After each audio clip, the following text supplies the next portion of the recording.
الحمدللہ نحمدہ ونصلی علی رسولہ الکریم رب اشرح لی صدری ویسر لی امری واحلل عقدۃ من لسانی یفقہوا قولی۔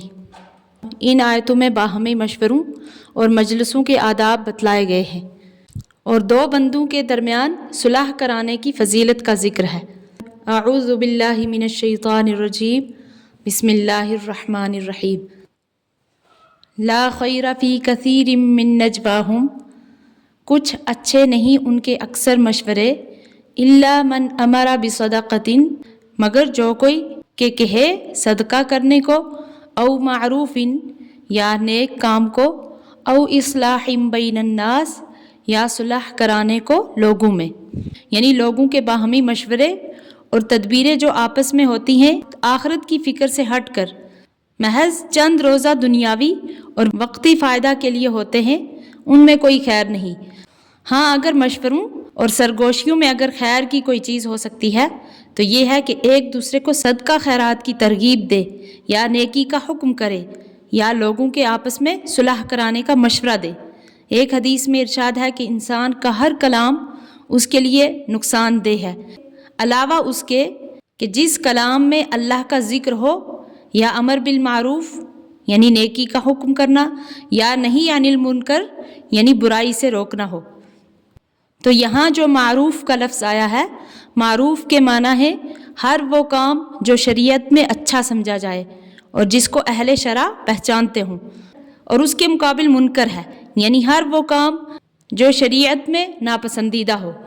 تو امر بالمعروف یعنی نیکی کا حکم کرنا، تو یہ ہر نیکی کے حکم اور ترغیب کو شامل ہے، جس میں مظلوم کی مدد کرنا، حاجت مندوں کو قرض دینا، گم شدہ کو راستہ بتا دینا وغیرہ سب نیک کام داخل ہیں۔ اور صدقہ اور لوگوں کے درمیان صلح کرانا بھی اگرچہ اس میں داخل ہے، لیکن اس کو مخصوص کر کے علیحدہ بیان کیا گیا ہے، کیونکہ ان دونوں چیزوں کا نفع متعدی ہے اور ان سے ملت کی اجتماعی زندگی سدھرتی ہے۔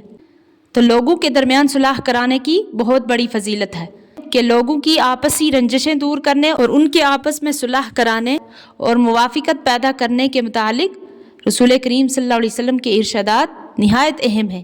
آپ صلی اللہ علیہ وسلم نے فرمایا، کیا میں تم کو ایسا کام نہ بتلاؤں جس کا درجہ روزے، نماز اور صدقہ میں سب سے افضل ہے؟ صحابہ کرام رضی اللہ عنہم نے عرض کیا، ضرور بتائیے۔ آپ صلی اللہ علیہ وسلم نے فرمایا کہ وہ کام اصلاح ذات البین ہے، یعنی دو شخصوں کے درمیان کوئی رنجش پیدا ہو جائے تو اس کو دور کر کے آپس میں صلح کرانا اور فساد کو ختم کرنا۔ نیز رسول اللہ صلی اللہ علیہ وسلم نے فرمایا، فساد ذات البین ہی الحالکۃ، یعنی لوگوں کے آپس میں جھگڑا فساد مونڈ دینے والی چیز ہے۔ پھر اس کی وضاحت اس طرح فرمائی کہ یہ جھگڑا سر کو نہیں مونڈتا بلکہ انسان کے دین کو مونڈ ڈالتا ہے۔ تو اس آیت کے آخر میں ارشاد فرمایا، وَمَن يَفْعَلْ ذَلِكَ ابْتِغَاءَ مَرْضَاتِ اللَّهِ، اور جو کوئی یہ کام کرے اللہ کی خوشی کے لیے، فَسَوْفَ نُؤْتِيهِ أَجْرًا عَظِيمًا، تو ہم اس کو دیں گے بڑا ثواب۔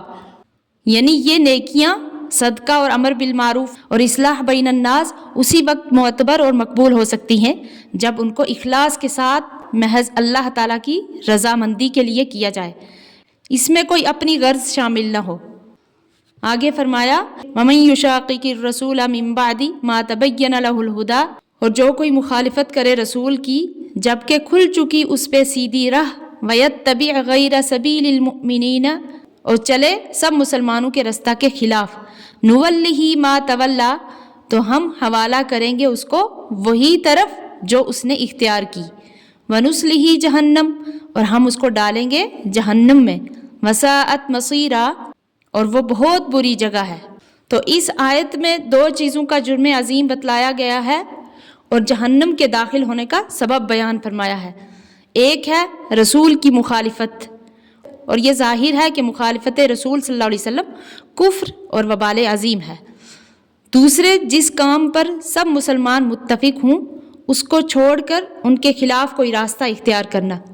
تو اس سے معلوم ہوا کہ اجماع امت حجت ہے، یعنی جس طرح قرآن اور سنت کے بیان کردہ احکام پر عمل کرنا واجب ہوتا ہے، اسی طرح امت کا اتفاق جس چیز پر ہو جائے اس پر بھی عمل کرنا واجب ہے۔ اور اس کی مخالفت گناہ عظیم ہے، جیسا کہ آپ صلی اللہ علیہ وسلم نے ایک حدیث میں ارشاد فرمایا، ید اللہ علی الجماعت من شد فی النار، یعنی جماعت کے سر پر اللہ کا ہاتھ ہے، اور جو شخص جماعت مسلمین سے علیحدہ ہوگا وہ علیحدہ کر کے جہنم میں ڈالا جائے گا۔ حضرت امام شافعی رحمۃ اللہ علیہ سے کسی نے سوال کیا کہ کیا اجماع امت کے حجت ہونے کی دلیل قرآن مجید میں ہے؟ تو آپ نے قرآن سے دلیل معلوم کرنے کے لیے 3 دن تک مسلسل تلاوت قرآن کو معمول بنایا۔